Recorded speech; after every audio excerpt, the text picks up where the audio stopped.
Hi there, it's Adam bringing you another video to the channel, another update number 3 for this 21-22 1/400 scale UK model airport series. I might sound a little bit different in voice, I'm not sure if I do, but I've got a very chesty cough. Not been too well in the last week or so actually. Was off work Monday and Tuesday and then work from home rest of the week, and I've just had next to no sleep really at all. I don't feel too bad today, of course, I feel good enough to do this video, to do these updates, but yeah, it's been a rough week, I'll be honest, but no, getting there, getting through it. Just want to say as well, again, appreciate the reception on certainly the first video and on the second video as well so far, and obviously just want to keep them the ball rolling really with each update. I'm going to start off a little bit different, probably from the right side today and then finish on the left side. Going to sort of advise on a few little bits of information as well on how I kind of work the schedules and things like that. A little bit more, but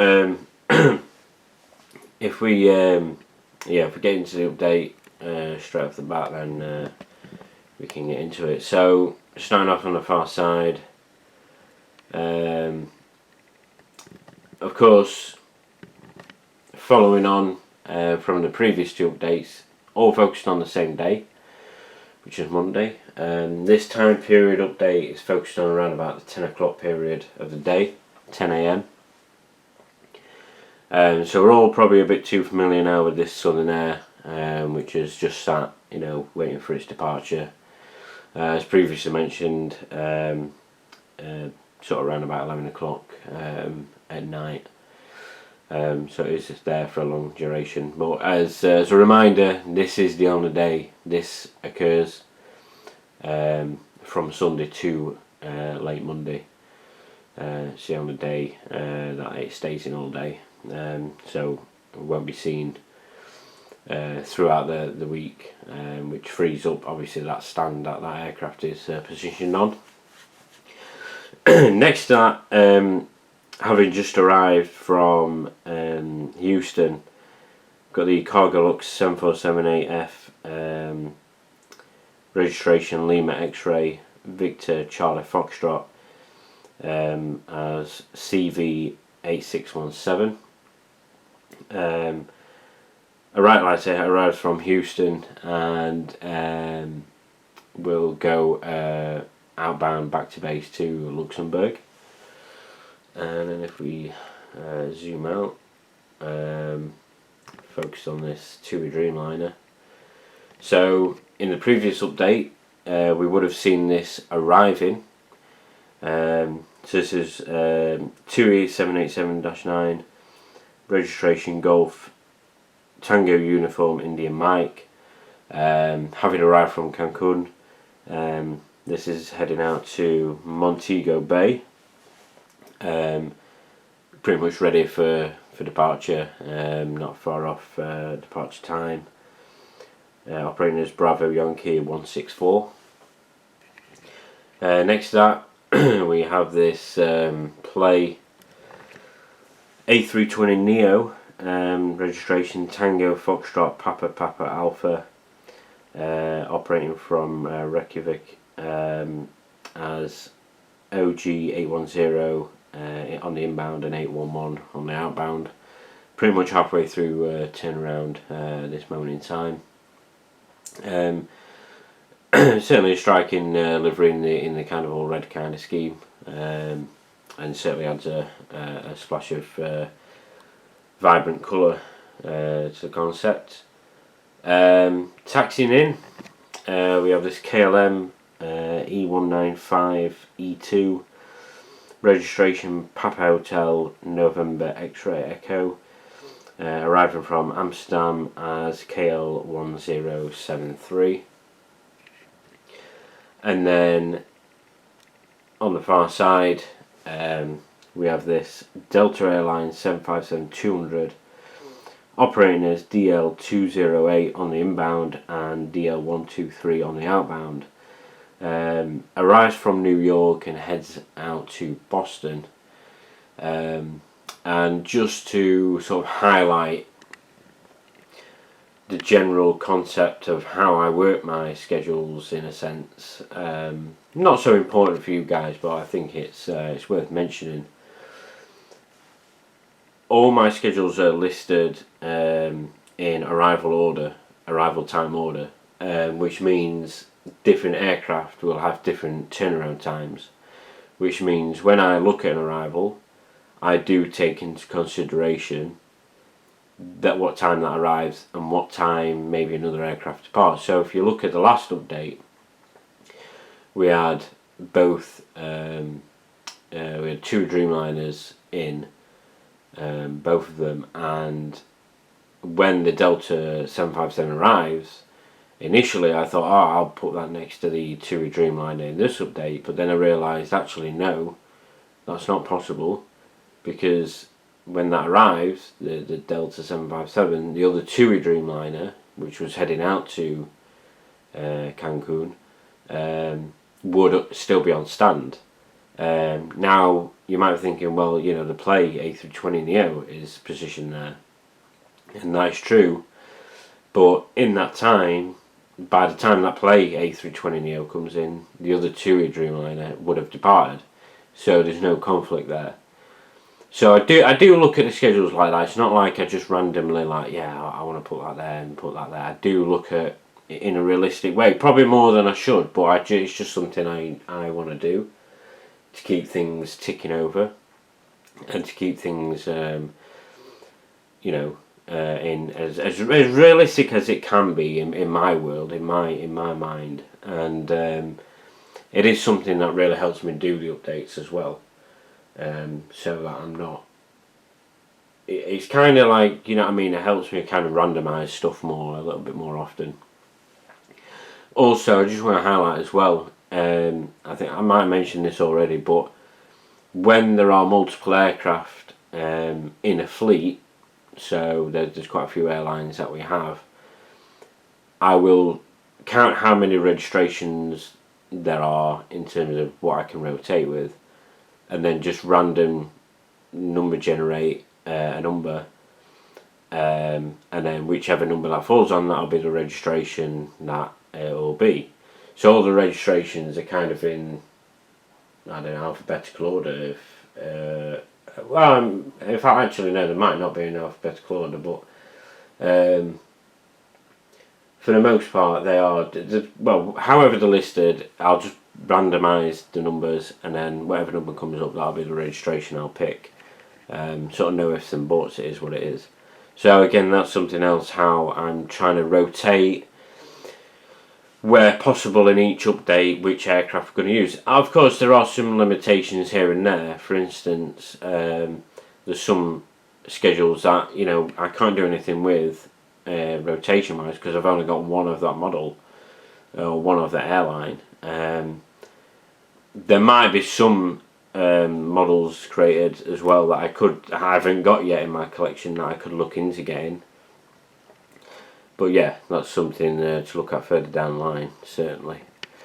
But moving on, across the other side, we have this Air Europa 787-9 registration Echo Charlie Mike Tango India. Now, due to the limitations we have in terms of rotating 737s with Air Europa, I know we do have one NG of recent release, which I have. I decided to include the rotation of the 787s as well, just because, you know what, I think it's worthwhile. So these operate from Madrid, as you can imagine, the heart of Spain. Operating as UX1014. This actually on today, and I think through the week does multiple runs through the same day. So it'll come in, do a turnaround, go back out to Madrid, and then later on come back do another run and so on. Now, yeah, ultimately I probably would utilise 737s more than 787s, but I think essentially, you know, it's just they are in my collection, and it makes a good opportunity to utilise them. And this aircraft in particular is pretty much getting ready for departure. As you can see, some of the ground vehicles coming away from the aircraft ground tug.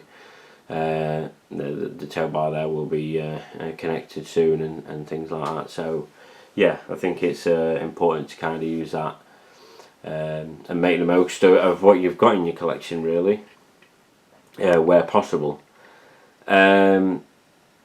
Next up, we have this SAS Scandinavian A321 registration Oscar Yankee Kilo Bravo Bravo, operating as SK539-540 from Copenhagen, from and to Copenhagen, pretty much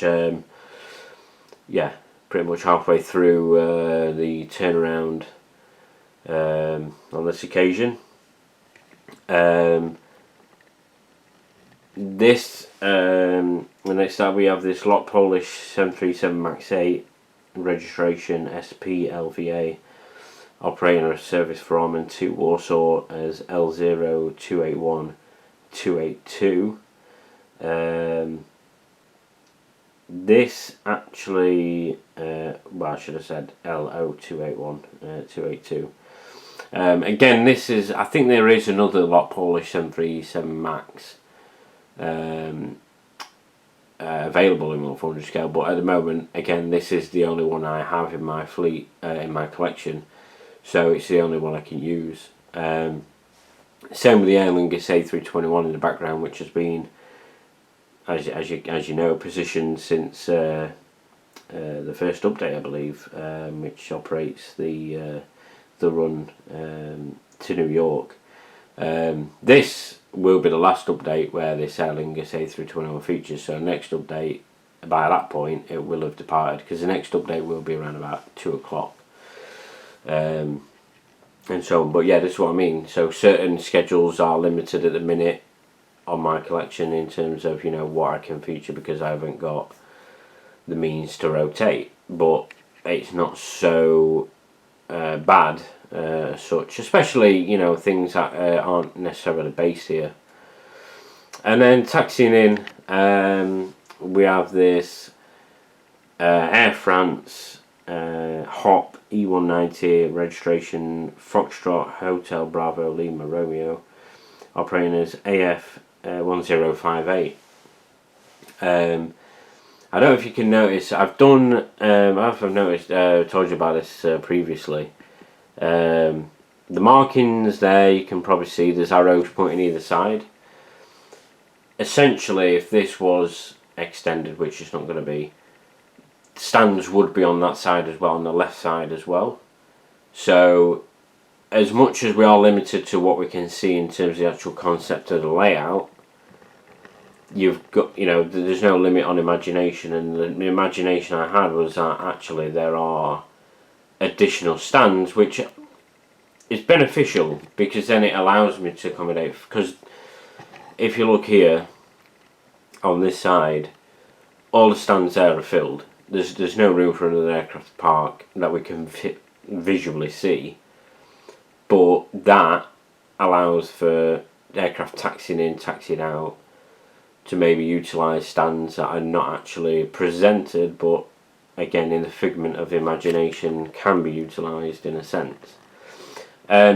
Same with like the cargo stuff in maybe previous updates. We've got like the concept that actually you've got these stands here that we can see, but the taxiways kind of go beyond what we can visually see, if that makes sense. So that's why, you know, might see aircraft taxiing past and things like that, because it's not limited to just this, and obviously it's not a real airport, and that's where, you know, you can be a little bit more creative and have a bit of fun when you've got a kind of design like this, where, you know, again, think outside the box a little bit. Just because you're working with a 4x2 foot kind of prospect doesn't mean that the overall grand scheme of things is limited to them operations. And like I said, that does help for the updates, because then I can include, because ultimately if I did stick right, these are the only stands of the airport, then if it was a real airport, then I would be like, what aircraft do I choose? Do you know what I mean? Because ultimately we've got KLM taxiing in, we've got the Air France HOP taxiing in. It would kind of be a bit of a toss between them two, which one do I include? But especially in the video updates, when I'm taking photos, I can move aircraft around and stuff like that, so it's not too much of an issue. But yeah, again, you know, just a little bit more information of how I do things, how, you know, sort of schedules are done and stuff like that. And again, gives you a bit of a better idea in that sense. But yeah, again, you know, thanks for watching, guys. Like I say, sorry if my voice is not quite on, you know, on par, but yeah, I'm getting there. I am feeling better, but yeah, still got certainly a bit of a bad cough going on. But and to be fair, I've done pretty well so far to get through this video without over coughing too much. But yeah, again, thanks for watching, guys, and yeah, update number 4 should probably come in the next by next weekend.